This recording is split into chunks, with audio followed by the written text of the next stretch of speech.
మీ ఎలాంటి వ్యాపార ప్రకటనలకైనా వెంటనే మా ఛానల్ సంప్రదించండి. వీక్షకులందరికీ నమస్కారం. అందరికీ నూతన ఆంగ్ల సంవత్సర శుభాకాంక్షలు. కన్యా రాశి వారికి జనవరి నెలలో ఉండేటువంటి ఫలితాలను గనక మనం పరిశీలన చేస్తే, దీర్ఘ సంచార గ్రహాలను గనక మనం చూస్తే, ఈ రాశి వారికి గురుబలం తక్కువ, శనేశ్వరుని యొక్క బలం తక్కువ, రాహు యొక్క అనుకూలత చాలా ఎక్కువగా కనబడుతూ ఉన్నది. అలాగే ఈ పంచగ్రహ కూటమిలో భాగంగా గ్రహాలన్నీ కూడా పంచమ స్థానం అందే స్థితిలో ఉంటారు. సరే, ఇందులో యోగించేటువంటి గ్రహాలు శుక్రబుధులు. పంచగ్రహ కూటమిలో 2 గ్రహాలు యోగిస్తూ ఉన్నాయి.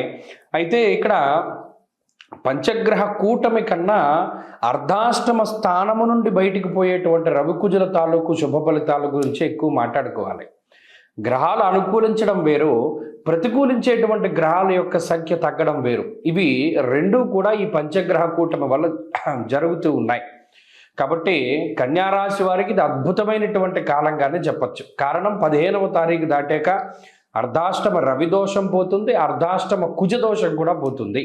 ఒకేసారి ఆ 2 గ్రహాల యొక్క దోషం పోవడం ద్వారా కుటుంబ సంబంధమైనటువంటి వ్యవహారాలు, ఉద్యోగ సంబంధమైనటువంటి వ్యవహారాలు, ఆర్థిక సంబంధమైనటువంటి వ్యవహారాలు, మరీ ముఖ్యంగా విద్యా సంబంధమైనటువంటి వ్యవహారాలు, ఇవి 4 కూడా చాలా విశేషించి వారికి ఉండేటువంటి దోషాలు పోతాయి. వీటిలో అనుకూలత గురించి పక్కన పెడితే ముందుగా ఆ దోషాలు పోతాయి. ఆ తదుపరి పంచమ స్థాన స్థితులై ఉన్నటువంటి శుక్రబుధుల యొక్క స్థితిగతుల వల్ల బుద్ధి ప్రచోదనం అవుతుంది. అంటే బుర్ర చాలా గొప్పగా పనిచేస్తూ ఉంటుంది. ఆర్థిక పరిస్థితులు మెరుగవుతూ ఉంటాయి. ఆదాయ మార్గాలు పెంచుకోవడానికి మీరు చేసేటువంటి కృషి ఏదైతే ఉన్నదో అదంతా కూడా సత్ఫలితాలను ఇస్తుంది. అంగరంగ వైభవంగా ఏదైతే మీరు కొన్ని కార్యక్రమాలను చేద్దాం అనుకున్నారో అవన్నీ కూడా చాలా గొప్పగా చేయగలుగుతారు. అలాగే ఈ పండగలో మీదైనటువంటి ముద్రని వేయగలుగుతారు. మనం ఇలా వెళదాం అనుకున్నాం, వెళదాం, ఇంత ఖర్చు పెడదాం అనుకున్నాం, పెడతారు. అలాగే ఇంత అందంగా రెడీ అవ్వాలి అనుకుంటారు, అవుతారు. అలాగే పలానా ప్రాంతాలను వీక్షించాలి, పలానా వ్యక్తులను కలవాలి అని అనుకున్న ఖచ్చితంగా కలుస్తారు. అంటే అంతా కూడా ఆనందదాయకమైనటువంటి వాతావరణంతో ముందుకు సాగుతూ ఉంటుంది. దానిలో ఏమాత్రం అసలు అనుమానం లేదు. అంతేకాకుండా ఈ రాశి వారికి ఉండేటువంటి పలుకుబడి పెరగడాన్ని, అలాగే దూరత్ర చేసేటువంటి ప్రయాణాల ద్వారా శరీర బాధ ఏదైతే అనుభవిస్తూ ఉన్నారో దాని నుండి ఉపశమనాన్ని కూడా పొందగలుగుతారు. ఇక్కడ ఒకటి ఏంటి అంటే కొంత బద్ధకం ఉంటుంది. పంచమ స్థానస్థిత రవి కానీ, సప్తమ స్థానస్థిత శనేశ్వరుడు కానీ కొంత బద్ధకానికి కారకులు అవుతారు. కాబట్టి ఇక్కడ కొన్ని సందర్భాల్లో బద్ధకం పనికిరాదు. ఆ బద్ధకాన్ని వదిలిపెట్టి ముందుకు వెళ్ళడం ద్వారా మరింత శుభ ఫలితాలను పొందగలుగుతారు. మొత్తం మీద ఈ జనవరి నెలలో ఉద్యోగపరమైనటువంటి ఎదుగుదల, ఆరోగ్య పరిస్థితుల్లో బాగుండడం, రుణబాధలు తగ్గడం, అలాగే సామాజికంగా ఒక మంచి స్థితిని పొందేటువంటి పరిస్థితులు కూడా కన్యారాశి వారిలో ఉన్నాయి. కాబట్టి ఈ పంచగ్రహ కూటమి యోగిస్తూ ఉన్నది. అలాగేనేమో ఈ దీర్ఘ సంచార గ్రహాలు కూడా యోగిస్తూ ఉన్నందువల్ల ఈ మాసంలో మెరుగైనటువంటి ఫలితాలను సాధించగలుగుతారు.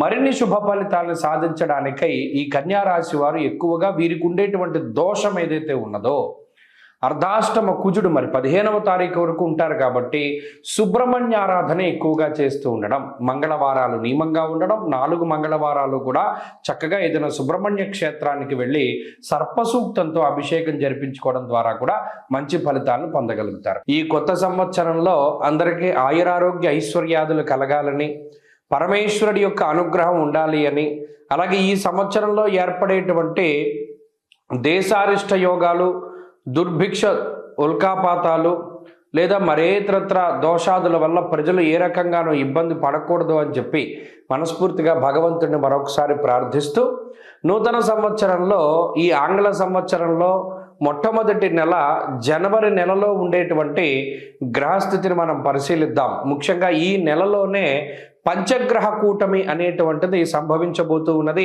దానికి సంబంధించినటువంటి ప్రభావాలను సైతం మనం విశ్లేషణ చేసుకుందాం. దానికన్నా ముందు సంక్రాంతి ఎప్పుడు చేసుకోవాలి అనేటువంటి దాని మీద కొంతమందికి సందిగ్ధత ఉన్నది. నిజానికి భారతదేశ ఆమోదిత భారత ప్రభుత్వ ఆమోదిత దృగ్గణిత పంచాంగ రీత్యా 15వ తారీఖు నాడు సంక్రమణ పుణ్యకాలము అనేటువంటిది అందరూ గుర్తుపెట్టుకోవాలి. 15వ తారీఖు నాడే రవి ధనురాశిని వదిలిపెట్టి మకర రాశిలోకి ఆయన యొక్క సంచారాన్ని ప్రారంభిస్తూ ఉత్తరాయణ పుణ్యకాలాన్ని ప్రారంభం చేస్తూ ఆయన యొక్క దిశ అంటే ఆయన ప్రయాణము ఉత్తరం దిక్కుగా ప్రారంభం చేస్తూ అది దేవతా కాలమానం ప్రకారం పగలు కాబట్టి ఆ రోజున సంక్రమణ పుణ్య రోజున చేసేటువంటి విశేషమైనటువంటి స్నానములు, దానములు, జపములు, తపములు వీటన్నిటికీ విశేషమైనటువంటి ఫలాన్ని ఆయన వసగుతూ ఉన్నారు. అది జనవరి 15వ తారీఖు. కాబట్టి ప్రభుత్వం కూడా సెలవులు ఆ రకంగానే ఇచ్చింది కాబట్టి ఏమాత్రం సందేహం లేదు. 14, 15, 16 పండగలు, ఈ విషయాన్ని దృష్టిలో పెట్టుకోవాలి. ఇక జనవరి నెల ద్వితీయార్థంలో అంటే 15వ తారీఖు దగ్గర నుండి ఏర్పడేటువంటి పంచగ్రహ కూటమి చాలా విశేషంగా దీని గురించి చెప్పుకోవాలి. మకర రాశి యందు రవిగ్రహము, కుజగ్రహము, శుక్రగ్రహము, బుధగ్రహము, చంద్రగ్రహము వెరసి 5 గ్రహాల తాలూకు స్థితిగతులు ఇది కాలపురుషునికి దశమ కేంద్రమందు ఏర్పడుతూ ఉన్నాయి కాబట్టి ఇది విశేషంగా ప్రభావాన్ని చూపిస్తూ ఉంటుంది. దేని మీద? వృత్తి, ఉద్యోగ, వ్యాపార, వ్యవహార, వ్యవసాయాదులపైన దీని యొక్క ప్రభావం ఉండబోతూ ఉన్నది. అలాగే అగ్నితత్వ సంబంధం ఉన్నటువంటి రవి కుజులు ఇద్దరూ కూడా భూతత్వ రాశి యందు నెలకొని ఉన్నారు. ఇక్కడ గమనించండి, ఇక్కడ మకరం భూతత్వ రాశి, ఆ రాశి యందు అగ్ని సంబంధమైన గ్రహాలు అంటే రవి కానీ కుజుడు కానీ ఉండడం వల్ల ఇది అకారణమైనటువంటి ఎండలను కూడా సూచిస్తుంది. ఈ విషయాన్ని కూడా దృష్టిలో పెట్టుకోవాలి. అలాగే రాజకీయపరమైనటువంటి విషయాలు కొంచెం ఆసక్తిని కలగజేస్తాయి. భూ సంబంధమైనటువంటి లావాదేవీలు అవి కూడా కొంత వెనకబడుతూ ఉండేటువంటి విషయాలను మనం దృష్టిలో పెట్టుకోవాలి. ఏదైనా ఉద్యోగాదుల మీద ప్రభావంగా ఈ విషయం ఈ రవికుజులు అలాగే బుధ, శుక్రులు, చంద్రులు కలిసి ఉన్నటువంటి స్థితి ప్రధానంగా అది ప్రభావాన్ని చూపెడుతూ ఉంటుంది. కాబట్టి ఈ కూటమి, పంచగ్రహ కూటమి 12 రాసుల పైన ఏ విధమైన ప్రభావాన్ని చూపెడుతుంది అనేటువంటిది మనం క్లుప్తంగా తెలుసుకునేటువంటి ప్రయత్నం చేద్దాం.